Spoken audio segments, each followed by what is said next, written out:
ഒരു കിണർ ഇതിൻ്റെ നടുക്കിലായിട്ടാണുള്ളത്. അങ്ങോട്ട് ഏകദേശം എത്താറായിട്ടുണ്ട്. അപ്പോൾ ഈ ഒരു ചണ്ടിയും കൂടെ വലിച്ചു കഴിഞ്ഞിട്ടുണ്ടെന്നുണ്ടെങ്കിൽ അവിടെ എത്തും.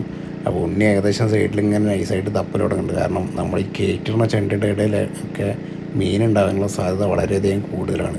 അപ്പോൾ നമ്മൾ കഴിഞ്ഞൊരു വീഡിയോയിൽ തന്നെ ഉണ്ടായിരുന്ന ചണ്ടിയുടെ ഇടയിൽ നിന്ന് ഒരു മീൻ നേരെ നമ്മളെ കുളത്തിലേക്ക് ചാടുന്നൊരു സീന്, വലിയൊരു മീൻ. അത് നിങ്ങളുടെ വീഡിയോ കണ്ടു നോക്കിയാൽ നിങ്ങൾക്ക് അറിയുന്നുണ്ടാവും. അതുപോലെ മീനുകളൊക്കെ നമ്മൾ ഈ വലിച്ച് കെട്ടുന്ന ചണ്ടിയുടെ ഇടയിലും അതിൻ്റെ സൈഡിലൊക്കെ പതിഞ്ഞ് കിടക്കുന്നുണ്ടാവും. ചിലപ്പോൾ നമ്മൾ ഒക്കെ പോയതിന് ശേഷവും അവരതിൻ്റെ ഉള്ളിൽ നിന്ന് ചാടി ഇറങ്ങാനുണ്ടാവുക.